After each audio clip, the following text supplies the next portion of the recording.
우리가 관심이 어디에 있는가에 따라서 생각이 달라지고요. 넓게는 우리 삶도 바뀌게 됩니다.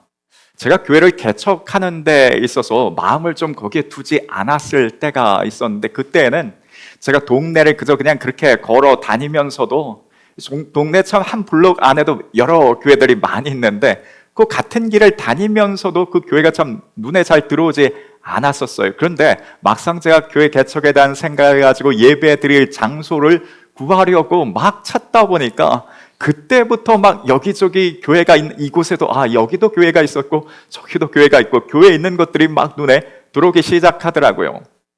마찬가지로 어떤 카페를 창업하신다는 거기에 대한 관심과 마음이 있다고 한다면 곳곳에 있는 카페만 눈에 들어올 테고요. 빵집을 연다고 했을 때는 빵집만 눈에 들어올 것입니다. 우리가 어디에 관심이 있는가에 따라서 보는 눈이 달라지고 생각하는 것이 달라집니다. 어디에 관심이 있는가에 따라 그만큼 우리 삶이 좀 영향을 받고 바뀌게 되어 있습니다. 그리고 이 관심이라는 것이 우리 삶에 좀 대단히 좀 긍정적인 에너지를 줍니다. 나를 움직이게 하는 힘이 관심에서부터 나옵니다. 제게 좀 가까운 목사님이 계신데 그 목사님 낚시를 좋아하셔요. 그래서 지난달에도 같이 좀 차를 타고 인천 쪽으로 이렇게 쭉 차를 타고 가는 일이 있었는데 그 바다를 보면서 저는 바다의 경치를 보는데 그분은 낚시 포인트를 보시더라고요. 저기 낚시하기 좋은 데라고. 그리고 그 목사님은 목회자들 보통 월요일 날 쉬는 날이잖아요. 그 월요일 날 쉬는 날에 새벽 예배 마치고 나서 짐을 챙기고 그 차가운 바람을 맞으면서 홀로 바다로 가십니다. 만약에 저와 같이 낚시 관심 없는 사람에게 그 쉬는 날에 나가서 혼자 찬바람 맞으면서 방파제에 앉아서 그 낚시를 하라고 한다면 그것보다 더 큰 고역은 없을 거예요. 그런데 그 목사님은 그게 힐링이래요. 그 삶의 활력소라고 합니다. 그 관심이 어디 있는가에 따라서요, 그게 나에게 있어 되게 큰 고역이 될 수 있고 아니면 그게 삶의 활력소가 될 수도 있습니다. 우리가 예수 그리스도의 사람으로 예수님을 닮고자 하는 가운데에 왜 예수님과 같은 관심을 가져야 하며 왜 예수님께서 좋아하시는 것을 우리도 좋아해야 하는가? 이유가 여기 있어요. 우리가 신앙생활을 하는 데 있어서 주님과 같은 데에 관심이 있고 마음이 있어야지만이 신앙생활을 하는 것이 크게 찬바람 맞는 것이 고역이 아니라 삶의 활력소가 됩니다. 지난 시간에 사도행전을 처음 시작하면서 그러면 도대체 예수님의 관심이 뭔가라는 것이었어요.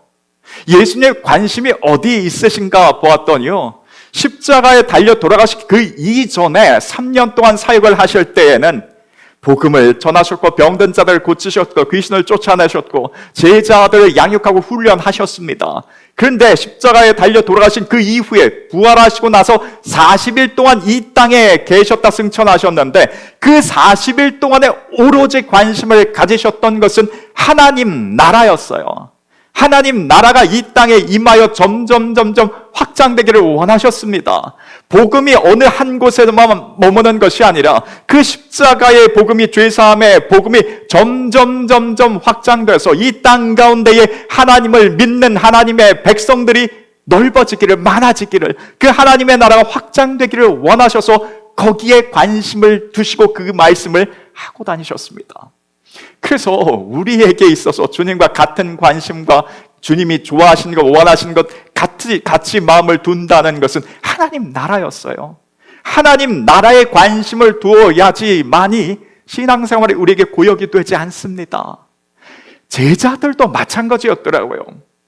예수님과 3년 동안 함께 생활하면서 함께 먹고 마시며 그분의 배움과 가르침을 옆에서 함께 생활했지만 관심이, 주님의 관심과 제자들의 관심이 같지 않을 때에는 온통 내가 이 사회에 생활하는 가운데에 내 위치가 오른편에, 주님의 왼편에 어느 정도의 내가 첫째고 어느 정도의 내 우선순위가 있는가, 거기에만 관심이 있었을 때는 제자들이 제자다운 모습을 보이지 못했습니다.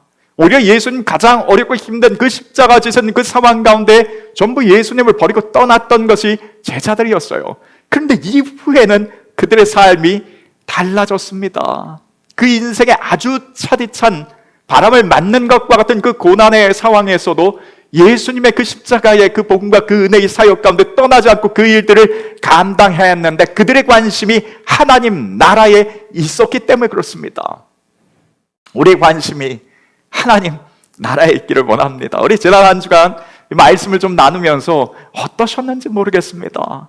이 마음이 하나님 나라에 관심이 좀 가셨는지요? 어떠셨는지요? 제가 하나 좀 놀라운 사실을 말씀드리자면요, 하나님 나라에 관심을 두고 갖는다는 것은 아무나 할 수 있는 일은 아닙니다. 성경적으로 좀 표현하자면 하나님 나라에 관심을 두고 하나님 나라를 아는 것이 허락된 자가 있고 허락되지 않은 자가 있다고 합니다.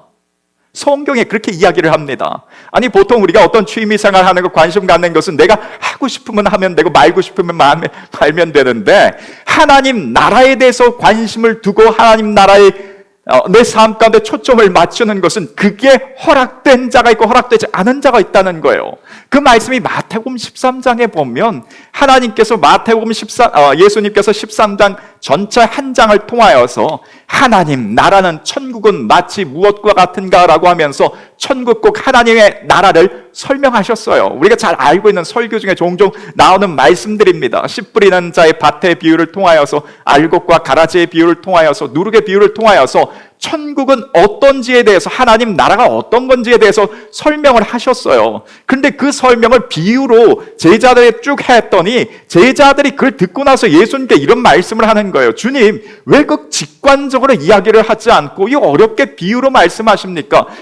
들어도 사람들이 들어도 잘 무슨 말인지 모를 것 같다고 그렇게 이야기를 했습니다. 그때 주님께서 뭐라고 하셨는가? 마태복음 13장에 이런 말씀이 있습니다. 제자들이 예수께 나와 이르되 어찌하여 그들에게 비유로 말씀하시나이까? 대답하여 이르되 천국의 비밀을 하나님 나라를 비밀을 아는 것이 너에게 허락되었으나 그들에게는 아니 되었나니 듣기는 들어도 깨닫지 못할 것이요 보기는 보아도 알지 못하리라 했습니다. 곧 천국에 대해서 하나님 나라에 대해서 아는 것이 듣고 받아들이는 것이 허락된 자가 있고 허락되지 않은 자가 있다는 거예요. 그러니 허락되지 않은 자에게는 아무리 하나님 나라에 관심을 두고 가지려 해도 할 수 없다는 것입니다. 그러면 나는 하나님 나라에 대해서, 천국에 대해서, 하나님 나라의 그 비밀에 대해서 아는 것이 허락된 자인가 허락되지 않은 자인가 라는 것 궁금합니다. 하나님 나라의 비밀을, 천국에 대해서 아는 것이 허락되지 않은 자에게는 어떤 특징이 있냐면요, 듣기는 들어도 그게 들리지 않고 마음속에 들어와지지가 않습니다. 허락되지 않은 자래요. 그런데 허락된 자에게는, 하나님 나라의 비밀을 아는 것이 허락된 자에게는 어떤 특징이 있는가? 말씀을 들을 때에, 그 천국에 대한 말씀을 들을 때 그것이 들리고 마음속에 들어와지는 것, 허락된 자의 특징입니다. 들리고 받아들여진다는 것이에요. 그럼 한번 테스트 한번 해봅니다. 하나님께서 태초에 온 우주와 모든 만물을 창조하셨습니다. 이게 들리십니까? 예, 여기에 대해서 우리가 아멘 할 수 있다면 허락된 자예요. 천국의 비밀을 아는 것이 허락된 자입니다. 하나님께서 사람을 창조하시고 그 코에 생기를 불어 넣었더니 생명이 되었어요. 사람이 되었습니다. 이것이 받아들여지며 예수 그리스도께서 사람의 몸으로 이 땅에 오셨다는 것이 그게 들리고, 그 예수님께서 십자가에 내 죄를 위하여서, 온 인류의 죄를 위하여서 십자가에 달려 돌아가신 것, 이것이 들리고 마음속에 받아들여진다면 허락된 자입니다. 그 예수님께서 3일 만에 부활하셔서 승천하셨습니다. 지금도 하나님 우편에 계시며 그 예수님께서 명하심에 죽은 지 4일 된 사람도 살아난다는 것, 이것이 내 귀에 들리고 마음속에 받아들여진다면 하나님 나라의 비밀을 아는 것이 허락된 자라는 뜻입니다.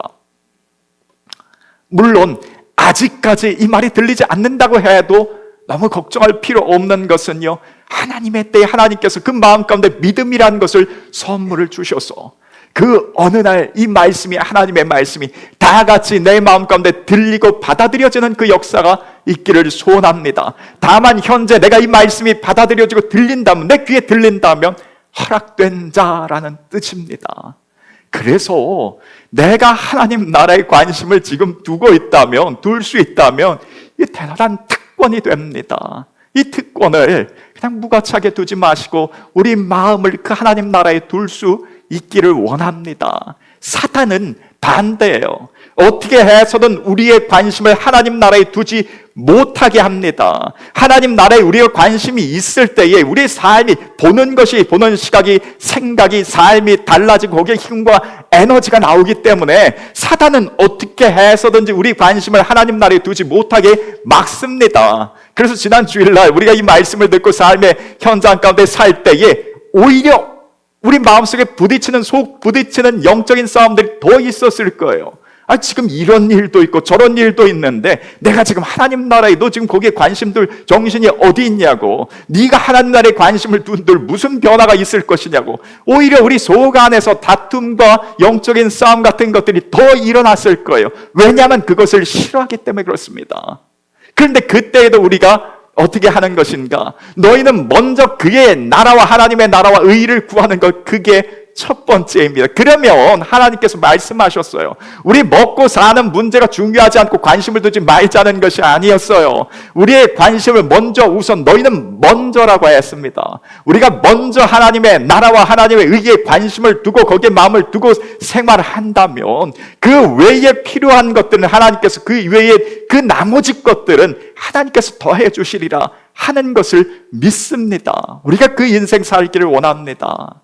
내 삶을 내가 어떻게 아둥바둥 챙기기 위해서 사는 그것이 아니라 우리가 먼저 하나님의 나라에 대해서 관심을 두고 삶을 산다면 외의 것은 하나님께서 더해 주실 줄 믿습니다. 우리 이처럼 하나님 나라에 대한 관심을 두고 살 때 그 다음에 어떤 현상이 그 사람들 가운데 일어나는가 보았더니요, 예수님의 제자들이 하나님 나라에 관심을 두고 있더니 그 이후에 그들에게 이와 같은 질문이 생겼는데 6절입니다. 같이 한번 읽겠습니다. 그들이 모였을 때에 예수께 여쭈어 이르되 주께서 이스라엘 나라를 회복하심이 이때니까? 라는 질문을 합니다. 제자들이 하나님 나라에 관심을 가지고 있었더니 그것이 무엇으로 이어졌는가? 회복으로 이어졌어요. 회복에 대한 관심이 생기기 시작했습니다. 회복을 말하기 시작했어요. 이스라엘 나라를 회복하심이 이때입니까? 하나님의 나라를 회복하심이 이때입니까? 그 이전에는 관심이 거기에 있지 않았습니다. 자기의 어떤 삶의 피로를 채우는 거에 거기에 온갖 관심이 있었는데 하나님 나라에 관심을 두었더니 이후에는 어디로 그 관심이 이어졌는가? 회복으로 이어집니다. 회복으로 이어집니다. 우리도 하나님 나라에 관심을 둘 때의 삶의 질문이 달라집니다. 생각이 바뀌는데 회복에 관심이 있습니다. 하나님, 이 교회를 회복하심이 이때니까? 이 한국 교회를 회복하심이 이때입니까? 대한민국을 회복하심이 이때입니까? 북한 땅을 회복하심이 이때입니까? 이슬람권을 회복하심이, 공산권을 회복하심이, 온 열방을 회복하심이 이때입니까? 예수님께서 온 사마리아 땅 끝까지 내 복음이 이르렀을 때에, 하나님 나라가 확장되었을 때에, 회복되었을 때, 그때서 주님께서 그때에 재림하신다 했는데 어느 때입니까? 그 회복의 때가 어느 때입니까? 거기에 관심이 가더라는 것입니다. 하나님 나라에 관심을 두니 회복에 마음이 가기 시작했어요. 그런데 당시에 어부 몇 사람이 모여서 이스라엘의 회복이 이때입니까? 하나님 나라의 회복이 이때입니까? 라는 것을 주위 사람들이 들었다면 웃었을 것입니다. 저 사람들 저 무슨 얘기를 하고 있냐고. 당신들 지금 먹고 살 궁리나 하라고 가서 물고기나 고기나 한 마리 더 잡으라고 지금 뭐 하고 있냐고 했을 법합니다. 아니, 우리 같은 사람들 몇 사람이 모여서 회복을 꿈고 논한들 무슨 소용이 있겠는가? 지금 내 상황이 이러한데, 내 나이가 이러하고 내 건강이 이러한데 내가 사회적으로 무슨 힘이 있어서 내가 하나님 나라에 관심을 두고 회복을 꿈꾼들 그 무슨 소용이 있겠는가라는 것에 마음이 갔을 수 있습니다. 그런데요, 하나님 나라에 대한 관심을 가지고 회복을 꿈꾸는 그 사람들에게 반드시 하나님께서 그 사람들을 통하여서 일하시고 그들과 함께 역사해 주십니다. 반드시 그와 같이 하십니다. 아니, 우리 가정 가운데 무슨 우리 가정을 통해서 무슨 일이 일어나며 이 작은 교회를 통해서 무슨 일이 일어날 수 있을까? 그저 관심만 하나님 나라에 두는 것이에요. 하나님 나라의 회복에 마음을 쓰는 것입니다. 하나님께서 오셔서 손잡고 같이 일하자고, 같이 동역하자고 찾아오실 것입니다. 성경에 보면 죄인일지라도 하나님 나라에 관심을 두고 있으며, 어떻게 보면 병약하고 나이가 든 사회적으로 아무런 힘이 없는 나이 든 노인이라 할지라도 그들이 하나님 나라에 관심을 두고 있었더니 하나님께서 그들을 사용하셨던 일들이 있습니다. 신약시대에 죄인 가운데 하나 세리가 있었습니다. 지금의 어떤 세무 공무원이 아니라, 그런 이미지가 아니라 당시의 세리는 죄인과 세리와 죄인, 세리와 창기 한 묶음으로 불렸습니다. 왜 그랬는가 하면요, 당시에 로마 사회에서 납세의 의무는 대단히 중요했습니다. 로마 시민권자로서 어떤 사람 대접을 받기 위해서는 거기에 맞는 세금을 납부해야 했습니다. 사람의 계층도 사회적인 계층 외에도 세금을 내는 정도에 따라서 그 등급이 따로 매겨졌다라고 합니다. 또 그 로마 제국에서 점령하고 있는 그 속국들을 다스릴 때 자치권을 어느 정도 허용해 주었는데, 그 자치권의 그 권리를 사용할 수 있는 것도 그 세금을 충당하는 곳에, 지역에 한해서 자치권을 부여해 줬습니다. 그러니 세금을 납부하는 일은 대단히 중요한 일이었어요. 그래서 로마 그 당국에서 각 지역에, 그 문제는 뭐였냐면요, 로마 당국에서 그 세금을 걷어들일 때 세금 징수원을 현지인들을 고용해서 세금을 걷게 했는데, 로마에 내는 그 세금만 제대로 충당이 된다면 그들이 얼마만큼의 세금을 더 걷더라도 상관하지 않았습니다. 그래서 당시의 세리들이 로마에 내는 그 정해진 그 세금 외에 추가로 자신의 그 배를 불리기 위해서 더 많은 것들을, 매국노와 같았어요. 더 많은 것들을 백성들로부터 받아서 그것을 로마에 주고 나머지 것을 자신들이 착복했습니다. 그래서 세리와 죄인, 세리와 창기를 한 묶음으로 보았던 것이었어요. 세리 요한에게 세리들이 나왔을 때 너희 정한 세 외에는 거두지 말라고 했던 것도 그런 이유에서였습니다. 그런데 그 세리 가운데의 하나가 하나님 나라에 대해서 관심을 갖기 시작했어요. 하나님 나라이신 예수 그리스도에 대해서 관심을 두기 시작했습니다. 그 내용이 누가복음 19장에 나오게 되는데요, 바로 삭개오입니다. 삭개오가 예수께서 어떤 사람인가 하여 보고자 하되 키가 작고 사람이 많아 할 수 없어 앞으로 달려가서 보기 위하여 돌무화과 나무에 올라가니, 이는 예수께서 그리로 지나가시게 되밀어라 라고 했습니다. 단지 했었던 것은, 삭개오가 단지 했었던 것은 관심을 두는 것이었어요. 하나님 나라이신 예수 그리스도께 관심을 두는 것이었습니다. 우리가 알기로는 저 삭개오는 세리들의 장이었어요. 세리장이었고 그는 부자라고 성경 기록하고 있습니다. 그가 세리장으로서 부자까지 그 재물을 축적하기 위해서 그 과정 가운데 어떤 일을 했겠는가라는 거예요. 그 어느 세리보다도 더 악독하게 백성들에게 세금을, 돈을 걷어들였을 것입니다. 그래서 그 자리에 올랐을 거예요.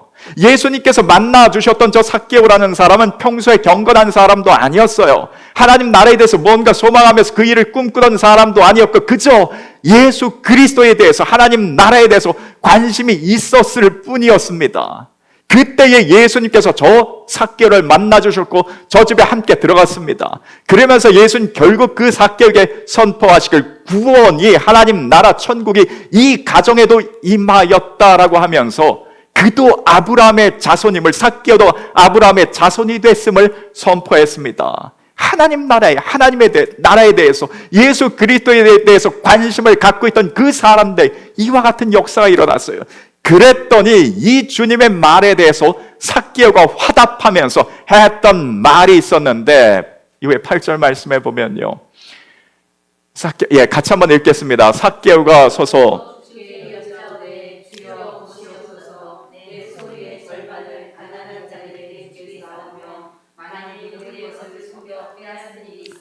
내 갑절이나 갚겠나이다 라고 했습니다. 하나님 나라를 위해서, 백성들을 위해서, 이스라엘의 회복을 위해서 자신이 할 수 있는 일을 하겠다고 고백했던 것입니다. 하나님 나라에 대한 관심이 이후에 자신이 할 수 있는 하나님 나라의 회복으로까지 이어졌어요. 예수님 태어날 당시에 시므온이라는 할아버지가 있었습니다. 이 할아버지도 역시 무엇을 원하고 있었는가? 이스라엘의 위로를 기다리던 자라고 했습니다. 이스라엘의 위로라는 것은 이스라엘의 회복에 대한 관심이 있던 자였어요. 이 이스라엘의 회복에 위로하심에 관심이 있던 자에게 하나님께서 아기 예수 그리스도를 그 시몬에게 보내주셨습니다.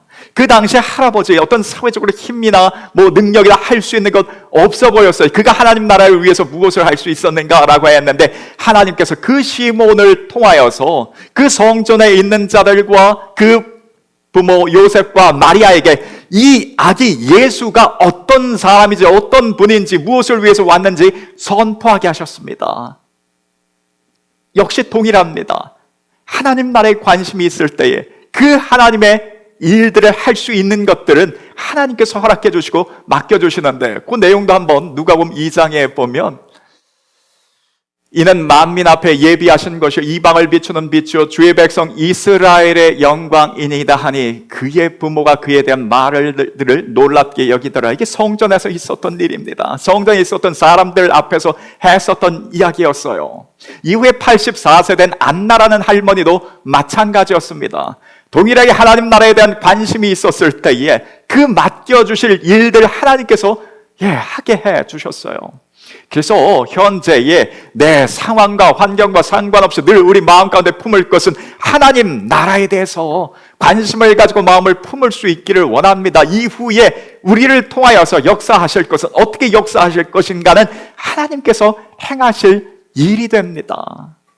그리고 우리가 하나님 나라에 관심을 두고 있을 때에 하나님께서 우리에게 주실 권능과 능력이 있는데 그것을 오늘 사도행전 1장 7절과 8절에 보면 이르시되 때와 시기는 아버지께서 자기의 권한에 두셨으니 너희의 알 바 아니 오직 성령이 너희에게 임하시면 너희가 권능을 받고 예루살렘과 온 유대와 사마리아와 땅끝까지 이르러 내 증인이 되리라 하셨습니다. 제자들이 물었어요. 하나님 나라를 이스라엘을 회복하심이 어느 때입니까? 라고 물었을 때 때와 기한은 하나님 아버지께 맡기고 오직 너희는 성령 받기 위해서 힘쓰라. 성령이 너희에게 임하시면 너희가 권능을 받게 된다는 것입니다. 우리에게 능력이 현재 없다고 해도 괜찮은 것은 성령의 권능이 우리 가운데 임할 것이기 때문에 그렇습니다. 이 권능을 우리 헬라어로 아는 단어예요. 두나미스라는 단어로 사용되었는데 이 두나미스 어떤 폭발적인 힘과 초월적인 능력 이런 뜻을 담고 있습니다. 그래서 영어의 다이너마이트가 이 단어에서 파생됐다고 그렇게 알려져 있어요. 성령께서 우리에게 임하시고 권능을 주신다면 우리 가운데에 이 세상 우리의 노력을 얻을 수 없는 그 초월적인 힘과 재능과 능력이 생긴다는 것이었어요. 그래서 구약 시대로부터 성령의 어떤 강력한 임재가 있는 그 현장 가운데에서는 반드시 초월적인 힘과 역사들이 일어났습니다. 삼손과 같은 경우에 하나님의 성령이 강하게 임하셨을 때 그에게 초월적인 육체적인 힘이 생겼어요. 근데 육체적인 힘만이 아니라 우리 마음의 내면적인 그 힘도 어디서 나오는가? 성령의 능력 가운데 주십니다. 이스라엘의 첫 번째 왕이었던 사울이 그와 같았어요. 사무엘이 사울을 이스라엘 가운데 첫 번째 왕으로 세운다라고 했을 때, 선포했을 때에 사울은 숨었습니다. 행구 밑에 숨었다라고 했어요. 내가 무슨 나 같은 사람이, 내 가문에서 나 같은 사람이 무슨 이스라엘을 구할 수 있겠냐고, 왕이 될 수 있겠냐고 했습니다. 그런데 그 이후에 하나님의 영이 사울에게 강하게 임했을 때에 그가 백성들을 이끌고 나가서 블레셋과 싸워서 이기는 자가 되었어요. 성령의 역사할 때 그 내면의 힘도 하나님께서 허락해 주십니다. 다윗에게 하나님께서 사무엘을 통해서 기름 부음이 있었을 때 성령께서 다윗과 함께 하셨습니다. 다윗이 어떤 악기의 연주를 했을 때에 사단이 그 소리를 듣고 떠나가는 연주자가 되기도 했습니다. 골리앗과에 나갔을 때 어린 아이와 청소년이 골리앗과의 전쟁에서 어떻게 담대함 가운데 나아갈 수 있었는가? 하나님의 성령이 그에게 임하셨기 때문에 그렇습니다. 그래서 우리 가운데에 그 하나님의 권능과 능력이 우리 가운데 임하실 때 우리 삶 가운데 내 삶에 원래 가지고 있지 않았던 마음의 담대함과 초월적인 힘과 재능들이 성령을 통해서 부여받게 됩니다. 꼭 교회 안에서만의 일어나는 일들이 아니라 교회의 어떤 일들이나 전도의 현장에서 뿐만 아니라 우리 삶의 모든 영역에서 마찬가지예요. 우리가 공부하는 것, 직장생활에서 업무를 감당하는 것, 사업적인 어떤 무엇인가 일을 하는 것, 성령의 능력으로 감당하는 것과 내 힘으로 감당하는 것 같을 수가 없다는 것입니다. 다만 우리의 마음이 하나님 나라에 대한 관심이 있을 때에 하나님께서 성령을 통해서 우리에게 권능을 부어주십니다. 그러니 우리 마음을 하나님 나라의 관심을 거기에 두고서 성령의 능력과 그 권능을 받아서 생활할 수 있기를 원합니다. 그리고 성령의 권능을 우리가 받게 되면 이런 초월적인 힘만 생기는 것이 아니라 옳은 것을 할 수 있는 힘이 생깁니다. 옳은 것을 할 수 있는 힘, 곧 하나님의 말씀이 내 삶 가운데 이루어질 수 있도록, 나타날 수 있도록 옳은 것을 할 수 있는 힘이 생깁니다. 삭개오가 세리장으로서 이전에도 뭔가 부당하다는 것을 그 스스로 느끼고 알 수는 있었을 거예요. 근데 알면서도 옳은 것을 행할 힘이 없었습니다. 근데 그가 이후에 예수님을 만나게 되고 하나님 나라에 관심을 두고 회복을 마음을 두면서 이후에 생겼던 것은 옳은 것을 할 수 있는 힘이 생겼어요. 내가 누군가를 향해서 억지로 빼앗은 것이 있다면 4배로 갚겠습니다. 가난한 자들을 위하여 가지고 있는 재산의 절반을 내놓겠습니다. 옳을 수 있는 것을 할 수 있는 그 힘이 어디로부터 나오는가? 성령으로부터 나오게 됩니다. 성령의 권능입니다. 내가 분명히 이 정도 상황에서 분명히 예전 같은 분명히 화가 분노가 막 일어났어야 될 그 상황인데 거기에 대해서 참고 오히려 상대방을 이해할 수 있는 힘이 생겼어요. 무엇으로 그것을 할 수 있는가? 성령이 주신 권능이 됩니다. 내가 분명 이전 같으면 이 사람과 원수가 됐어야 될 그 상황인데 여전히 화평을 이루고 살아요. 그 힘이 어디서 나오는가? 성령이 주시는 권능이 됩니다. 때로 이런 내 자신이 나도 싫다고, 나도 이렇게 하고 싶지 않은데 이런 내 모습이 나도 싫다고 했을 때에 그 모습을 바꿀 수 있는 그 힘이 어디서 나오는가? 성령의 권능을 받으면 됩니다. 성령의 권능을 받아 생활할 수 있기를 원합니다. 이 권능이 어디로부터 출발된다고 했습니까? 하나님 나라에 관심을 두고 있을 때에 출발됩니다. 그래서 우리가 평소에 하나님 나라에 관심을 두고 하나님 나라의 회복을 위해서 우리 마음을 둘 수 있기를 원합니다. 성령께서 임하십니다. 우리 삶이 그저 겨우 내게 맡겨준 것 그 하루하루를 버텨내고 견디는 그런 삶이 아니라 그저 넉넉하게 하나님 주신 그 권능을 넉넉하게 우리의 삶의 일들을 가정생활에서도 마찬가지고요. 아버지로서 어머니로서 주신 역할도 또 우리 내가 삶 가운데 직장생활을 하건 사업을 하건 그 모든 일들 가운데 그저 겨우 감당하는 것이 아니라 넉넉하게 감당하기 위해서 성령의 능력이 우리 가운데 필요합니다. 그 능력을 어떻게 받는가? 하나님 나라에 관심을 두고 있는 자에게 하나님께서 찾아오시고 성령께서 권능을 주신다라고 했습니다. 그 권능을 받아서 생활하기를 원합니다. 이번 한 주간도 역시 마찬가지입니다.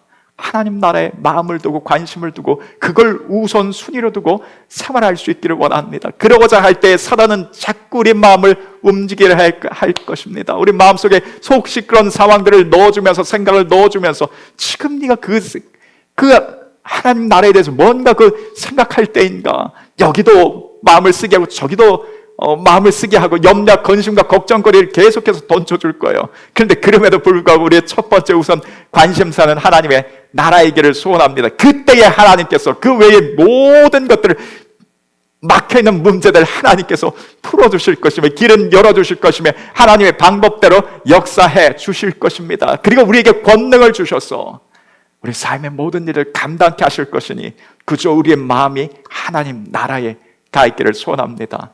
오늘 우리 주신 말씀을 기억하면서 같이 한번 기도하기를 소원합니다.